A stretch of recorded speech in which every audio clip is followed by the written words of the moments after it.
Olá, bem-vindos a todos que estão assistindo a programação da TV Câmara. Começa mais um programa Questão de Ordem e hoje você vai conhecer o vereador Diego, professor nota 10, que já está aqui com a gente. Obrigada, Diego, pela sua participação. Eu que agradeço e também parabenizo pelo espaço.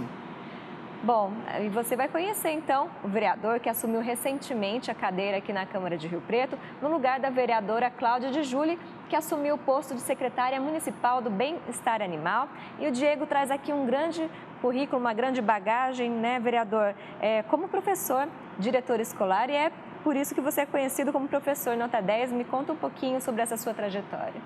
Muito obrigado novamente pelo espaço. Eu já sou professor desde 2006, né?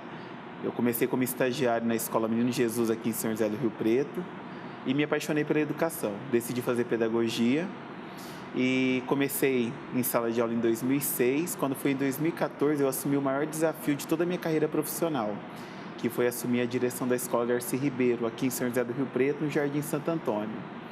Lá eu, juntamente com toda a minha equipe, né, nós fizemos trabalhos envolvendo a família, as famílias e a comunidade.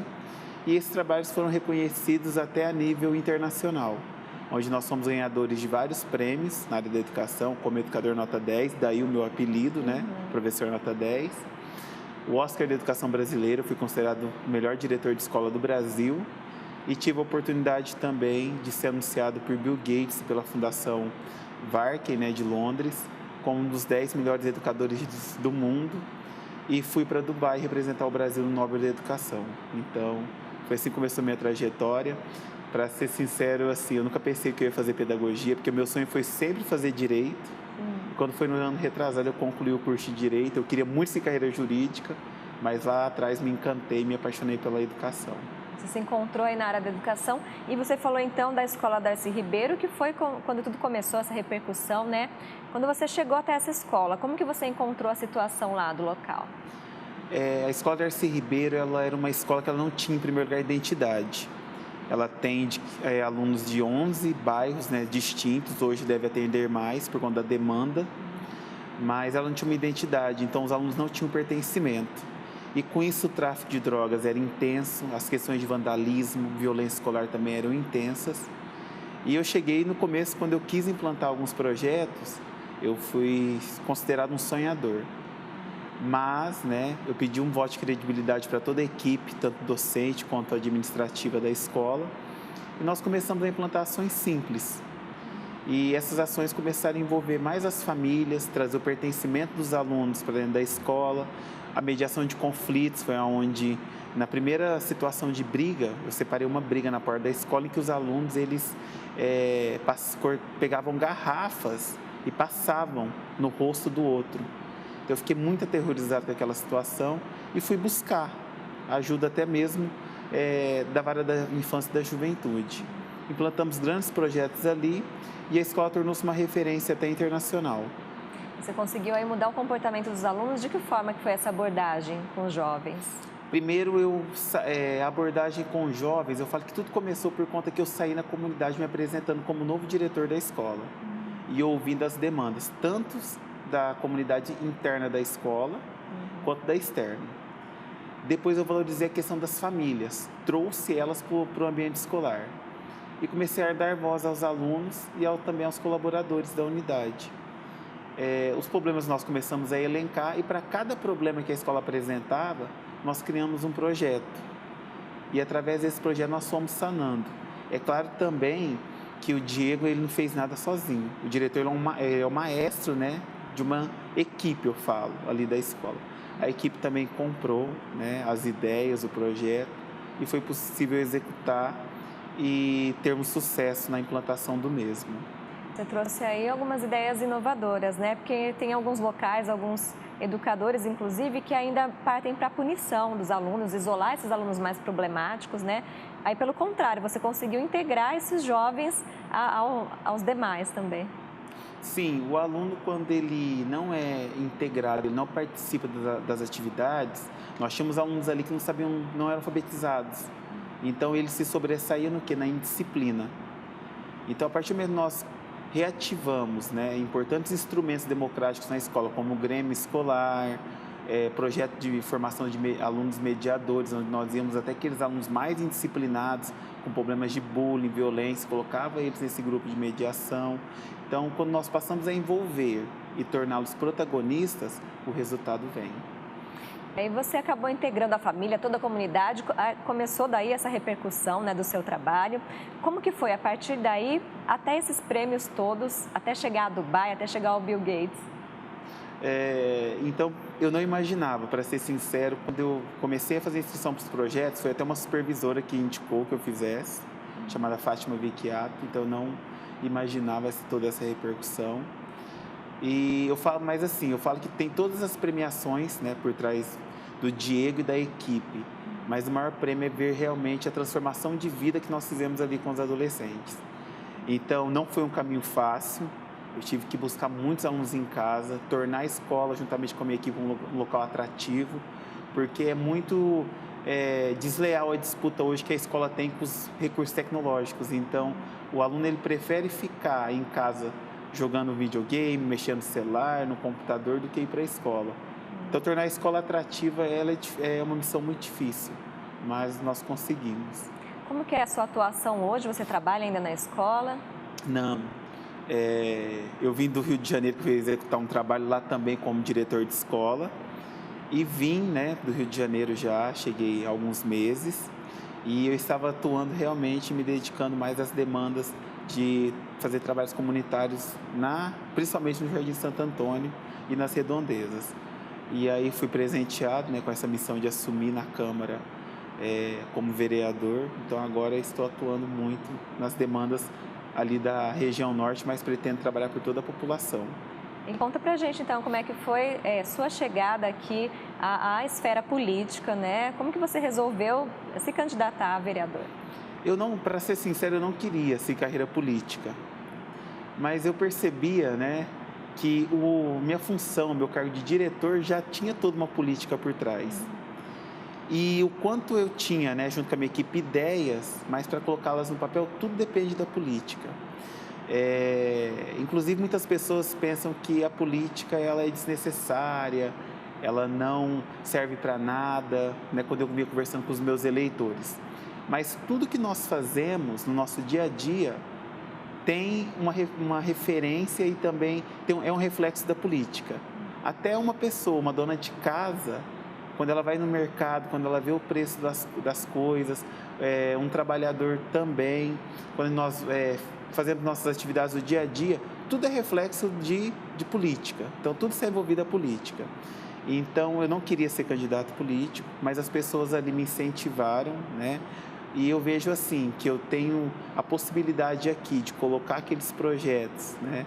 Que eu tenho uma possibilidade maior de colocá-los em prática, e querendo ou não, a fazer muito mais, não só pela minha comunidade, mas por toda a população, do que ficando somente ali no contexto escolar.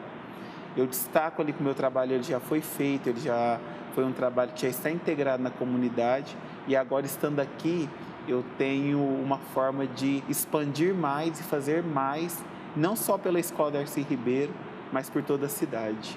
E suas metas, seus projetos aqui na Câmara Municipal são nesse sentido aí, da educação? Quais são as outras demandas que você pretende resolver? Sem dúvidas, a minha principal bandeira é a educação, né?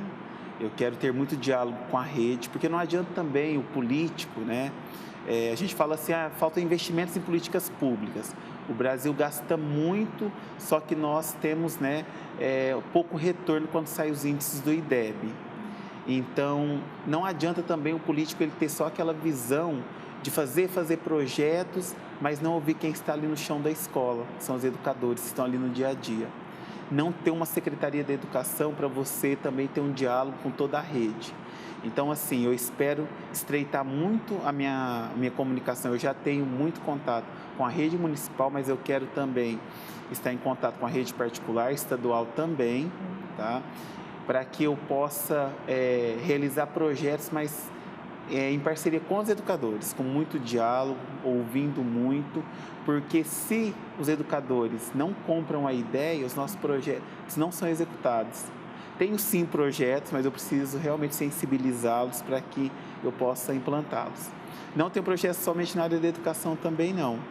Eu também quero envolver muito projetos que tragam a comunidade para participar mais das decisões, não só do Poder Legislativo, como Executivo também. Porque eu vejo que a comunidade, ela fica muito alheia a essas discussões. E ontem eu pude andar um pouco ali na região norte, quantas ideias as pessoas têm de melhoria do dia a dia. Então, assim, eu quero ser esse canal, esse mediador entre o Poder Executivo e a população e fazer um mandato inovador, sem muita mesmice, né, de projetos que já existem, projetos inócuos, mas projetos inovadores que reflitam mesmo na população. E você fala de trazer mais a população, né, a participar das decisões da Câmara, também do Poder Executivo. De que forma que isso pode ser feito? Como eu fiz na escola, né, onde na primeira reunião de pais minha, uma escola de 1.200 alunos, eu tive 9 pais participantes. E aí, a partir da aplicação do projeto e trazendo a comunidade para dentro da escola, nós já tivemos na próxima reunião, eu coloquei 500 cadeiras no pátio, foram até insuficientes. Primeiramente, a população precisa ser mais acolhida e ela tem que se perceber pertencente a todo esse meio político. Querendo ou não, nós somos eleitos por eles, né? Nós temos o voto de confiança da comunidade. Então, eu estou agora conversando muito com as lideranças dos bairros, né? Para estender o trabalho que é feito fora das associações para aqui dentro para o Poder Legislativo também. Quero também montar um gabinete itinerante, principalmente no Jardim Santo Antônio, onde nós vamos atender e estar mais próximos da comunidade, porque nas visitas à comunidade eu percebo esse distanciamento e essa falta de proximidade, que eles têm também dificuldade de vir e fazer o acesso até a Câmara. Muitas vezes até por conta que tem o gasto com o transporte público, mas eles têm assim, ontem eu ouvi propostas de uma liderança lá do Jardim Santo Antônio, projetos assim, geniais. Eu falei assim, olha, você tem ideias excelentes aqui para a comunidade, que a gente ficando aqui no gabinete ou dentro da Câmara, ou não trazendo eles para cá, nós assim, não temos ideia de quantos projetos as pessoas que estão lá também e não são protagonistas do meio político, né, porque não são vereadores, nem um prefeito, um vice-prefeito ou um secretário, eles têm até ideias melhores que nós temos aqui. Então, assim, essa questão do contato com a população é extremamente importante. Por mais que os vereadores estejam presentes, né, os vereadores, os assessores, toda a equipe nos bairros, indo atrás das demandas, atendendo as demandas, as solicitações, né, dos munícipes, nem sempre, né, quem vive lá a realidade é que sabe, né, o que precisa e o que pode ser feito muitas vezes, né, que vive diariamente aquela realidade. E é importante ressaltar também, o seu gabinete está aberto aqui, né, a população que quiser vir, como é que as pessoas podem te encontrar aqui na Câmara? Só fazer uma fala, realmente... somos até em poucos, né? 17 vereadores e assessoria não conseguem ouvir, né, e chegar em todas as demandas. Então, realmente é insuficiente, nós dependemos da população para nos trazer as demandas. E o meu gabinete ele está de portas abertas. Apesar que as pessoas vão me encontrar pouco ali, porque eu sou aquele vereador que gosta de atuar muito na rua com a população, mas ele está de portas abertas. Eu pretendo, né, futuramente fazer o lançamento desse gabinete itinerante ali no Jardim Santo Antônio, que é um bairro que eu me identifico muito, onde tudo começou a minha carreira, tanto profissional quanto política. Então, meu gabinete está à disposição, eu também estou, mas as pessoas vão me ver muito assim no dia a dia, nas ruas mesmo. A gente vai acompanhar então. E quais são as principais demandas que você já tem recebido até o momento? Olha, a população tem me pedido muito, né? Falado muito a questão dos serviços da EMPRO, que tem sido muito difícil. Eu fui procurado até pela saúde, pelos servidores da saúde, por conta de pedir de melhorias, né, no sistema da EMPRO. Outro ponto também que a população pede muito é a questão da supressão de linhas, né, do transporte urbano, que nós tínhamos algumas linhas que foram retiradas, então eles pedem o retorno dessas linhas.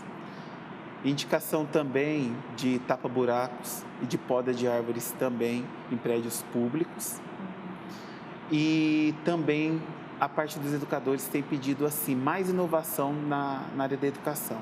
Apresentar mais projetos, mas que não projetos assim, inovadores na área da educação, com mais envolvimento de recursos tecnológicos, a questão da robótica também ser mais presente na rede municipal, estadual de ensino, mas que assim, é fazer mais com menos, né? Então, que também não vai onerar também o município. É buscar parcerias, é buscar também fortalecer o terceiro setor também, a criação de mais OSCs também. Então, essa é a minha principal demanda que eu tenho ouvido. Eu sou uma semana só, né, como vereador, sim, claro. mas eu falo que a população já tem procurado bastante o nosso gabinete. Estou muito feliz com as demandas. Estou aprendendo muito também, porque estar aqui na Câmara não é simplesmente despachar, fazer projetos de lei, indicações, assinar documentos, não. Eu percebi também, eu já vinha lendo, né, e antes de me candidatar eu também procurei muito, mas o vereador ele tem um rol de demandas que vai muito além das atribuições que o cargo, né, que é exigido pelo cargo. Então, eu tenho andado muito, já tenho gastado muita sola de sapato nas ruas, mas o diálogo, sem dúvida, com a população. E tem as pessoas que não sabem ainda que eu sou vereador, né? Então, quando eu chego em um local e aí as pessoas estão ali reclamando, falando porque agora nós estamos no auge da política, né? Nós estamos perto das eleições. E as pessoas começam a falar, e falam que não tem um representante. Aí eu me apresento, né? Aí a pessoa vem, as pessoas se sentem acolhidas. Eu ontem estive ali próximo à igreja de São Judas Tadeu, e aí eu estava um grupo ali conversando, então as pessoas se sentem acolhidas. Elas querem os políticos, né? Todos os vereadores, todos os deputados, eles querem, as pessoas até perguntam, mas eu retornei a alguns lugares para agradecer. Então você retornou aqui, não foi para pedir voto? Eu falei, não, eu nem sou candidato agora a deputado, nenhum cargo político. Estou vindo aqui agradecer pela credibilidade de me colocar à disposição. Então as pessoas estão sentindo falta desse acolhimento também. Essa proximidade, né, com os munícipes é muito importante para saber mesmo a realidade. E como é para você retornar a Rio Preto, a comunidade em que você atua, as pessoas te reconhecem aqui, né, como professor nota 10. Como que é esse acolhimento, essa recepção que você tem aqui? Desde a minha vinda para São José do Rio Preto, na minha adolescência, né, o falecimento da minha mãe, o tratamento dela era aqui, que ela tinha câncer. Essa cidade, ela me acolheu muito. Fui para o Rio de Janeiro, fiquei lá um tempo, desenvolvendo um trabalho, mas não vi a hora de voltar. Igual aqui não tem esse acolhimento, essa proximidade. O nosso município é referência lá fora também, porque eu fui morar em Niterói. E eu fui transferir a minha conta de água, né, para o meu nome, minha titularidade. E aí eu falando para o atendente que eu era São José do Rio Preto. Ele falou, nossa, vocês são referência lá também, até na água, né? Então, nosso município é reconhecido aqui fora também.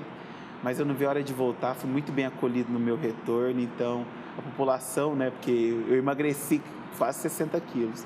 Mas pela voz ninguém me esquece, né? Então, quando eu chego é o Diego. Então, assim, tive ontem no Renascer também, que é um bairro que eu tenho muito carinho também, além de Santo Antônio.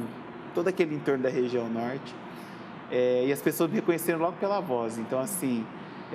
vieram me abraçar, eu estava até com a minha assessora, ela presenciou também. Então, assim, eles me veem como uma esperança de serem ouvidos ali naquelas demandas. Apesar também que todos os vereadores fazem um trabalho bem corpo a corpo com a comunidade, mas, assim, eu tenho muita proximidade porque, por ano na escola, eu atendia 1.200 alunos. Então, eu tenho essa proximidade ali com aquela região. A comunidade já te conhece, principalmente como professor nota 10. Então, vou voltar um pouquinho a falar de educação, Diego. Você falou de investimentos na educação. Você acha que o desafio agora, daqui para frente, é essa modernização, esses investimentos em tecnologia, em robótica? É isso que os alunos, que os professores estão procurando? O que acontece também, que nós devemos refletir, em Dubai, quando eu fui para o Nobre da Educação, eu tive que apresentar um tema no meu seminário, que era como eu enxergava a educação em 2030. Eu acho que se nós não inovarmos na educação, mas ouvindo os educadores que estão no dia a dia da escola, em 2030 nós vamos perguntar como melhorar a educação em 2040, 2050. Eu penso que a pandemia ela já trouxe para nós um ponto assim, emergencial de que está na hora de mudar. Por conta que com a pandemia ficou visível o quanto os recursos tecnológicos e a falta de inovação e estrutura nas escolas, ela fez a diferença. No Rio de Janeiro eu estava lá, eu acompanhei no setor privado, né? As crianças acompanhando as aulas, toda a tecnologia, um notebook por sala de aula, recursos tecnológicos à vontade, o professor tendo como ministrar aula para os alunos em casa. Mas eu também vi na realidade que eu visitei escolas públicas, aonde o diretor, coordenador e a equipe docente preocupada porque o aluno nem buscava as atividades, não tendo como, né, comunicação com as famílias, que os alunos não tinham acesso ao WhatsApp, não tinham acesso à tecnologia, a um celular. Então eu penso assim, que a pandemia, ela nos trouxe um ponto a se pensar, que passou da hora de nós inovarmos. Inovar não é só você dar um celular, um tablet na mão do aluno, não. É você preparar também os docentes para manusear esses equipamentos e mostrar para os alunos o quanto as aulas passam a ser mais atrativas explorando esses equipamentos. Porque não adianta também você não dar a formação adequada, você fornecer os equipamentos tecnológicos para o educador, para os alunos, mas não saber como utilizá-los. Então a pandemia nos mostrou o quão importante né, nós termos a disseminação dos recursos tecnológicos na sala de aula, o quão importante nós termos na rede, não só municipal quanto a estadual, investirmos mais na questão da robótica também, tá? Que é algo que eu penso que falta no nosso currículo aqui abrangente. E o quão importante também é nós equiparmos o professor com recursos, né, bons para ele trabalhar em sala de aula. Hoje em dia a escola ela não é mais um ambiente que só comporta giz e lousa, não. A escola é além. A escola, a educação ela já pede uma lousa digital que funcione, um equipamento que o professor, um laboratório de informática que o professor consiga ministrar aula para os alunos, que eles pesquisem, sejam pesquisadores. Uma escola que ela não é atrativa para os alunos e muito menos pelos educadores, ela passa a fazer a mesmice e ser meramente um espaço de depósito de alunos. E a escola não pode ser isso, porque o aluno não vendo, principalmente o adolescente, vendo que a escola não é atrativa, ele quer ficar em casa, na rua. E aí é onde o tráfico abraça ele, que é mais interessante estar ali fora do que dentro da escola. Interessante estar na rua, fazendo outras coisas e às vezes até mesmo usando essas tecnologias, o celular, né? Hoje em dia os jovens têm acesso à informação muito rápido e não basta aquela educação tradicional da nossa época. Hoje isso não funciona mais com os jovens, né? Não funciona. E outro ponto importante também que eu vejo que faz a diferença, que eu pude acompanhar no Rio, é a questão, nós temos uma sociedade muito capitalista. E nós acabamos fazendo até barganha com os nossos filhos e tornando-os capitalistas. Se você fizer isso, eu faço isso em contrapartida. Nós temos que formar os nossos jovens também, desde a criança, para a parte do empreendedorismo. Por conta que falta isso também nos currículos. Tudo, hoje em dia, né, gira em torno de nós sermos, né, cidadãos autônomos, independentes e empreendedores também, desde a criança. Eu tive a oportunidade de participar de um projeto de um 5º ano, crianças de 10 anos, né, que antes eles jogavam a responsabilidade da formatura e se ia fazer viagem no final do ano para os pais. E aí, tendo esse projeto de implantação de empreendedorismo, eles começaram eles mesmos a fazer a produção de artesanatos, parte culinária, brigadeiros, e eles mesmos, né, eram incentivados a estar realizando um projeto em parceria com a professora em sala para revender isso nos recreios e em festividades da escola para eles fazerem a festividade de final de ano. Então, é já cultivar ali o empreendedorismo, porque a matemática também é uma disciplina que se você não fizer o aluno se apaixonar pela matemática, ele toma muito receio dela. Sim, verdade. Eles conseguiram ver na prática, né, a importância da matemática, somar lá os valores para conseguir o objetivo deles depois. Sim, então, e não é só ensiná-los a parte de empreendedorismo, mas ensinar para eles uma educação financeira em que tudo se reflete no dia a dia, nas compras, na aquisição, no consumo, né, consciente. Então, é uma vertente também que eu quero trabalhar com as escolas. Tá certo, Diego. Bom, a gente falou bastante sobre educação, sobre seus projetos aqui na Câmara. O que você espera desse finalzinho de ano e aí do final do mandato? Olha, esse final de ano eu espero atuar muito na comunidade, nas comunidades. Eu espero também aprender muito, que eu estou aprendendo muito aqui. E eu espero também ser um vereador nota 10. Assim como as pessoas falam, um professor nota 10, agora tem que ser vereador nota 10. Mas não ser um vereador nota 10 sozinho, não. É ser um vereador nota 10 com uma construção coletiva da comunidade, da minha equipe que está trabalhando comigo, com os demais vereadores aqui na Câmara, com o Poder Executivo. Então, eu espero assim, nós temos cerca de 3 meses, né, para finalizar o ano, mas eu quero assim, ao menos, né, apresentar alguns projetos para início do ano que vem. Também tem um grande sonho que eu pude participar aqui, que nós tínhamos na Câmara, a Câmara Mirim. E eu tenho um grande sonho também de trazer a juventude para dentro da Câmara novamente, reviver esse projeto, né? Eu até estou buscando saber por que esse projeto ele não está acontecendo. Eu acredito que é por conta até da pandemia. Sim, sim. Mas é um projeto assim que eu gostaria muito que ele retornasse para a Câmara, porque onde eu recebi no meu gabinete uma adolescente de 14 anos de idade. E ela tem o sonho de ser vereadora. Então, nada mais justo, né, do que abrir essas inscrições, convidá-la para vir conhecer. Ela fala das sessões da Câmara até com os olhos cheios d'água. Então, eu penso assim, que nós temos que trazer mais a comunidade aqui para a Câmara, mas também os adolescentes. Ela até me fez uma sugestão de um projeto que, com 14 anos de idade, eu fiquei surpreso com a sugestão que ela me fez. Trazer mais os jovens, novas ideias, né, renovar. Sim, eles têm grandes ideias. E assim, dos 10 projetos que nós fizemos lá na escola, que foi referência, a metade foi através do protagonismo juvenil. Jovens têm ideias brilhantes que nos ajudam muito. E gosto muito, né, é um público que eu gosto muito.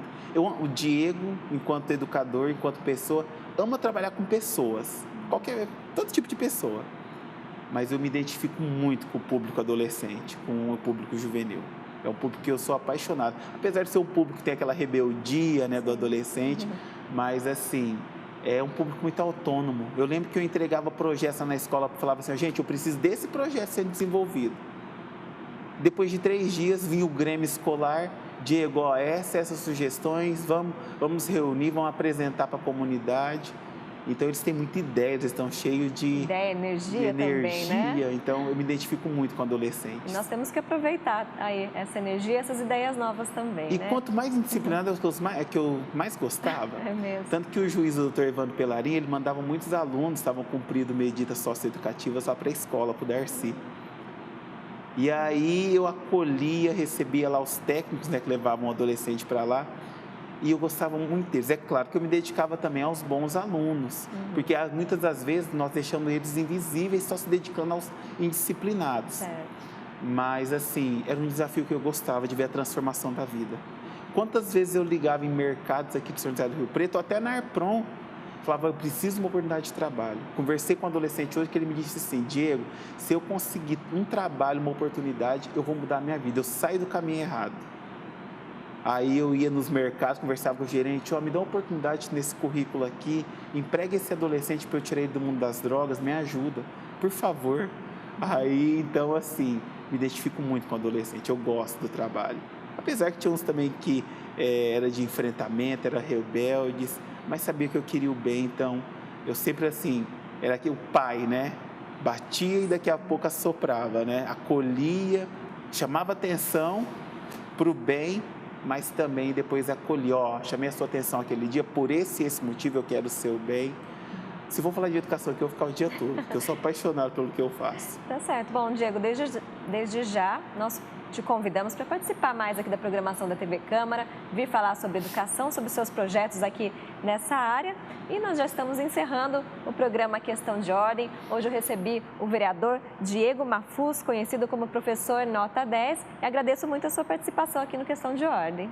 Quero agradecer o espaço, a oportunidade, agradecer a todos que estão nos acompanhando e me colocar novamente à disposição. Eu quero um gabinete não é de portas abertas, não. Eu quero de portas escancaradas para a comunidade, tá?